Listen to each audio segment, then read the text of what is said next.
Halo semuanya, saya Dr. Agus Setiawan. Di sini saya akan menjelaskan kepada Anda apa saja penyebab jumlah dahak yang berlebihan dan bagaimana cara mengatasi dahak yang mengendap di saluran pernapasan dan tenggorokan, atau dengan kata lain bagaimana cara mempermudah pengeluarannya.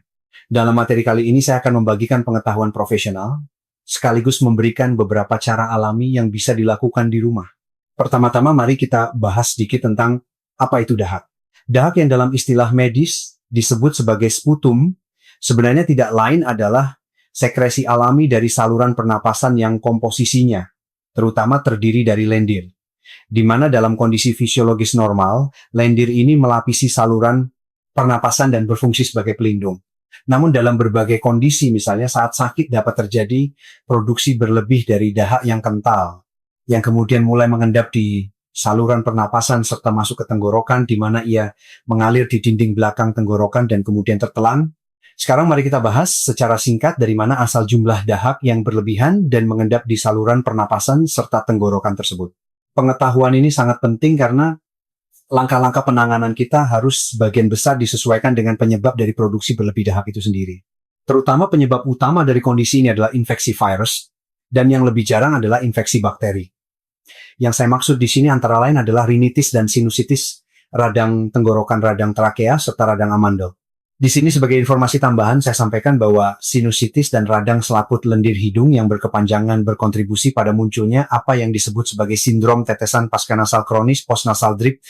Ini adalah situasi di mana seperti namanya terjadi aliran sekresi di tenggorokan yang dikaitkan dengan gejala tambahan seperti batuk yang mengganggu serta kebutuhan untuk terus berdehem dan mengeluarkan dahak. Perlu diketahui juga bahwa penumpukan dahak di saluran pernapasan dan tenggorokan dapat disebabkan oleh masalah kesehatan yang lebih serius. Yang saya maksud di sini adalah asma bronkitis dan pneumonia rinitis, alergi, fibrosis, kistik, penyakit paru obstruktif kronis, PPOK, serta tuberkulosis. Selain unit penyakit tertentu yang terkait dengan sistem pernapasan kita juga dapat menyebutkan sejumlah faktor lain yang mendorong produksi berlebih dahak. Tempat penting dalam daftar ini ditempati oleh kebiasaan merokok tembakau. Asap rokok inilah yang secara signifikan berkontribusi pada produksi lendir yang berlebihan. Dalam penelitian yang dilakukan para penulisnya bahkan mencatat bahwa orang yang merokok tembakau memiliki peningkatan jumlah sel piala goblet cells yang bertanggung jawab atas produksi lendir di saluran pernapasan. Saya menduga bagi beberapa orang akan mengejutkan bahwa keberadaan lendir dalam jumlah berlebih di tenggorokan bisa menjadi akibat dari penyakit reflux gastroesophageal asam lambung yang telah dikonfirmasi dalam studi ilmiah. Perlu diketahui bahwa penyakit ini dapat bermanifestasi tidak hanya dalam bentuk gejala esofagus yang khas seperti nyeri ulu, hati heartburn, tetapi juga dapat memberikan sejumlah gejala di luar esofagus. Selain penumpukan dahak, gejala lainnya adalah munculnya suara serak batuk kering atau napas yang berbunyi mengi. Produksi berlebih dahak juga dipicu oleh paparan udara yang tercemar dan ruangan yang berdebu, kelembapan udara yang terlalu rendah di dalam rumah dehidrasi, serta berada terlalu lama di ruangan yang menggunakan AC. Karena sudah diketahui dari mana asal jumlah dahak yang berlebihan, sekarang saya akan memberikan sejumlah panduan tentang apa yang harus dilakukan untuk menghilangkannya dari tubuh kita. Di antara solusi paling sederhana yang akan membantu mengurangi produksi dahak adalah dengan memastikan kelembapan udara yang tepat di rumah kita. Perlu diketahui bahwa udara yang terlalu kering menyebabkan selaput lendir yang melapisi saluran pernapasan menjadi kering, dan hal ini memicu mekanisme pertahanan tubuh berupa produksi lendir yang berlebihan. Kelembapan udara yang benar di rumah seharusnya berada di angka sekitar 50%. Untuk memeriksa kelembapan yang ada di rumah, Anda dapat membeli alat hygrometer sederhana. Jika ternyata udara di rumah kurang lembab, salah satu cara untuk meningkatkan kelembapan adalah dengan meletakkan panci berisi air mendidih di dalam ruangan. Solusi lainnya adalah dengan menggantungkan wadah keramik berisi air pada radiator pemanas. Tentu saja cara yang efektif namun sayangnya lebih mahal adalah dengan membeli alat pelembab udara humidifier. Pada saat yang sama perlu juga diingat untuk rutin mengganti udara di dalam rumah dengan membuka jendela terlepas dari apakah itu semi musim panas atau musim dingin. Sangat penting juga untuk menjaga hidrasi tubuh kita. Ketika tubuh mulai kekurangan air dan terjadi dehidrasi, yang mana sangat mudah terjadi, maka lendir yang melapisi tenggorokan akan mengental dan menyebabkan perasaan adanya sekresi yang lengket. Sebaliknya, asupan cairan yang banyak membantu sedikit mengencarkan dahak dan mempermudah pengeluarannya. Penelitian yang dilakukan menunjukkan bahwa dalam kasus infeksi saluran pernapasan atas cairan panas mungkin bekerja lebih baik, termasuk misalnya teh hangat atau air hangat. Sebaiknya setiap hari kita mengonsumsi sekitar 2 liter cairan. Dalam kasus dahak yang menumpuk secara berlebihan, terutama bagi mereka yang berjuang dengan masalah sinus inhalasi dengan larutan garam fisiologis salin juga sangat membantu. Metode ini melembabkan saluran pernapasan, serta membantu mengencerkan sekresi yang mengendap dan mempermudah pengeluarannya.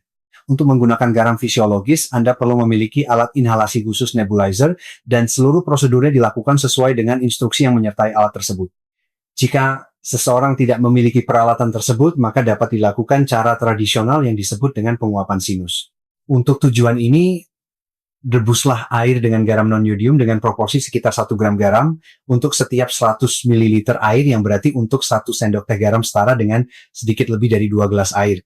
Kemudian wadah berisi air tersebut diangkat dari kompor kepala, ditundukkan di atas panci, ditutup dengan handuk dan uapnya dihirup melalui hidung, sementara udara dikeluarkan melalui mulut. Inhalasi jenis ini biasanya dilakukan 3 hingga 4 kali sehari. Di sini saya tambahkan bahwa untuk meningkatkan efektivitas penguapan tersebut, ada baiknya menambahkan beberapa tetes minyak esensial ke dalam larutan yang dibuat. Menurut penilaian saya, minyak kayu putih eukaliptus minyak timi atau minyak pohon teh tea tree oil akan bekerja paling baik. Dengan prinsip yang serupa, berkumur dengan air garam juga sangat efektif dalam membantu menghilangkan dahak yang mengendap di bagian belakang tenggorokan. Untuk melakukan kumuran tersebut, larutkan 0,5 sendok teh garam dalam 1 gelas air hangat. Sebaiknya gunakan air yang sudah dimasak atau air minum kemasan. Campuran yang sudah disiapkan tersebut dimasukkan ke dalam mulut, kemudian kepala sedikit ditengadahkan ke belakang agar air mengalir ke tenggorokan, dan setelah sekitar 30 detik air tersebut dibuang. Banyak indikasi menunjukkan bahwa efek menguntungkan juga dapat diperoleh dari konsumsi minyak jintan hitam habatus sauda. Hal ini karena senyawa yang terkandung di dalamnya, terutama timokuinon, bersifat antiinflamasi, antimikroba, antihistamin, dan merangsang aktivitas sistem kekebalan tubuh. Para peneliti menyarankan bahwa penggunaan minyak biji jintan hitam dapat menghambat peradangan pada sinus dan saluran pernapasan sehingga meredakan gejala sinusitis. Jika Anda memutuskan untuk mengonsumsi minyak jintan hitam, biasanya dosis yang digunakan adalah 1 sendok teh per hari. Tentu saja sangat penting untuk memilih minyak yang tidak dimurnikan unrefined, tidak disaring, dan selalu dikonsumsi dalam keadaan dingin. Sebagai catatan sampingan, jika video saya ini berharga bagi Anda, saya juga membagikan pengetahuan praktis yang ringkas dalam buletin kesehatan gratis saya, yaitu Jurnal Kesehatan Pagi. Nama tersebut dipilih karena buletin ini saya kirimkan dari hari Senin sampai Jumat pada pukul 6 pagi untuk menemani kopi atau teh pagi Anda. Untuk mendaftar, silakan kunjungi www.sehatitumenyenangkan.id Jurnal. Seperti yang saya sebutkan di awal, video penyebab munculnya, dahak di tenggorokan bisa jadi adalah penyakit reflux gastroesophageal. Jika ternyata reflux adalah yang bertanggung jawab atas kondisi tersebut, maka perlu diterapkan sejumlah panduan yang membantu meredakan gejala penyakit ini. Yang saya maksud di sini antara lain adalah mengenakan pakaian yang longgar, mengurangi berat badan jika Anda mengalami kelebihan berat badan atau obesitas, makan lebih sering, tetapi dalam porsi yang lebih kecil, menghindari hidangan yang terlalu panas atau terlalu dingin, serta membatasi konsumsi produk yang dapat memperburuk reflux.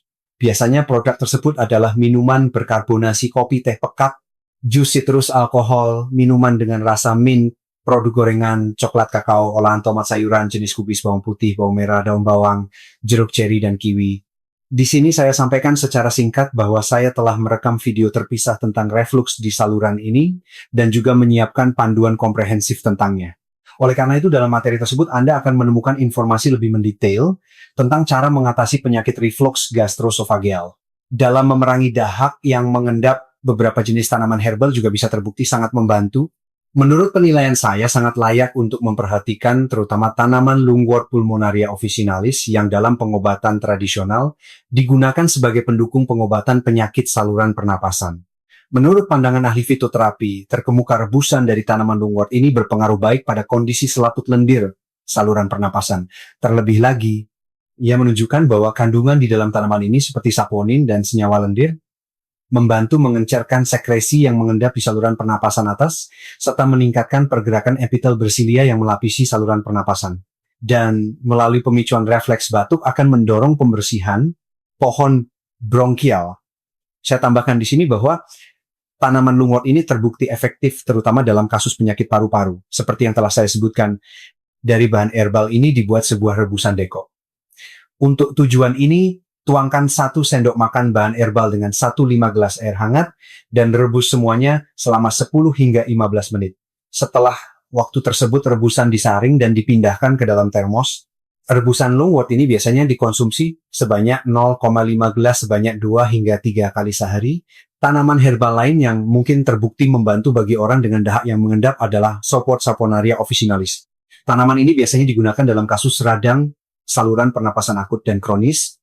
Ia terbukti efektif terutama pada radang trakea dan bronkitis serta pada batuk kering dengan sekresi yang sedikit dan kental. Saponin yang ditemukan dalam soapwort bekerja secara sekretolitik, yaitu meningkatkan sekresi lendir yang encer, yang kemudian mengencerkan dahak kental yang mengendap di tenggorokan dan bronkus. Serta pada saat yang sama meningkatkan pergerakan epitel bersilia sehingga mempermudah pengeluaran dahak. Namun di sini saya harus menekankan bahwa soapwort tidak boleh digunakan oleh orang dengan pendarahan pada saluran pencernaan, serta orang yang sedang berjuang dengan radang lambung hati atau usus, serta orang yang baru saja menjalani operasi usus saluran empedu dan saluran kemih. Dari tanaman soapwort ini kita siapkan rebusan dengan menuangkan 0,5 atau 1 sendok makan akarnya dengan 1 gelas air, kemudian dididihkan dan direbus semuanya selama 5 hingga 10 menit. Setelah waktu tersebut rebusan didiamkan selama 15 menit disaring dan dikonsumsi sebanyak 2 sendok makan sebanyak 4 kali sehari di antara waktu makan. Dalam memerangi dahak yang mengendap tanaman Thyme juga akan terbukti efektif. Penelitian yang dilakukan menunjukkan bahwa ia meningkatkan gerakan mukosiliar di saluran pernapasan atas sehingga meningkatkan proses pembersihannya. Selain itu, menurut para ahli fitoterapi, Thyme juga mengencerkan sekresi yang mengendap di tenggorokan dan mempermudah pengeluarannya. Sebagai tambahan, senyawa yang ditemukan dalam Thyme seperti thymol dan carfacrol bersifat antibakteri yang dapat membantu dalam proses penyembuhan dan dengan demikian menghilangkan penyebab terbentuknya jumlah dahak yang berlebihan. Dari Thyme kita buat sebuah seduhan infusi dengan menuangkan 1 sendok makan herbal dengan 1/5 gelas air panas. Kemudian semuanya didiamkan selama 15 menit dalam keadaan tertutup disaring dan dikonsumsi sebanyak 1,3 atau 0,5 gelas sebanyak 2 hingga 3 kali sehari. Di antara tanaman herbal lainnya, tanaman coltsfoot Tussilago farfara juga sangat membantu. Ekstrak berbahan dasar daun coltsfoot mengurangi iritasi pada tenggorokan dan laring, serta menyebabkan pengenceran sekresi yang mengendap di saluran pernapasan atas dan mendukung pergerakan epitel bersilia, sehingga mempermudah pengeluaran dahak. Rebusan coltsfoot paling sering digunakan pada radang ringan saluran pernapasan atas masalah dalam pengeluaran dahak bronkitis serta pada radang tenggorokan kering yang atrofi di kalangan perokok tembakau. Untuk menyiapkan rebusan ini, Anda harus menuangkan 1 sendok makan daun coltsfoot dengan 1 gelas air, kemudian semuanya direbus selama 3 menit, diamkan selama 10 menit berikutnya dan saring. Rebusan yang sudah dibuat ini dikonsumsi secara perlahan sebanyak 1,4 gelas sebanyak 5 kali sehari di antara waktu makan. Menurut penilaian saya, tanaman herbal yang baru saja saya sebutkan adalah beberapa yang paling efektif dalam hal menghilangkan dahak yang mengendap. Namun demikian, perlu disebutkan juga bahwa efek serupa juga ditunjukkan oleh tanaman herbal lainnya. Tanpa membahasnya secara mendetail, saya hanya akan menyebutkan secara singkat tanaman herbal lain apa yang layak untuk diperhatikan. Antara lain adalah ribot plantain, daun sendok burnet saxifrage elecampane, akar manis eukaliptus kayu putih, serta marshmallow root akar marshmallow. Jika Anda tertarik lebih lanjut dengan tanaman herbal ini, terutama tentang bagaimana cara menyiapkannya untuk dikonsumsi, silakan berikan komentar di bawah video. Jika terdapat minat yang luas, saya akan membagikan informasi tersebut dalam salah satu jurnal kesehatan pagi berikutnya. Seperti yang Anda lihat, terdapat banyak solusi berbeda yang penerapannya tergantung pada penyebabnya dapat membantu kita dalam menghilangkan dahak yang mengendap di tenggorokan dan saluran pernapasan. Selain itu, dari apa yang sudah saya sampaikan, tentu saja perlu ditekankan bahwa manfaat juga akan diperoleh dengan menghindari zat yang mengiritasi selaput lendir saluran pernapasan. Oleh karena itu, berhenti atau membatasi merokok tembakau, atau lebih jarang berada di luar ruangan ketika kita mengamati adanya polusi udara yang meningkat secara periodik juga akan terbukti membantu. Pada saat yang sama, jika Anda tertarik dengan metode alami untuk mendukung pengobatan penyakit sistem pernapasan serta pencegahannya, saya mendorong Anda untuk menyimak materi di mana saya berbicara tentang tanaman herbal yang efektif dalam bidang tersebut. Untuk menontonnya, Anda cukup mengeklik pada gambar thumbnail keluku yang telah muncul di layar. Dan untuk hari ini dari saya cukup sekian. Terima kasih atas perhatiannya dan sampai jumpa di episode berikutnya.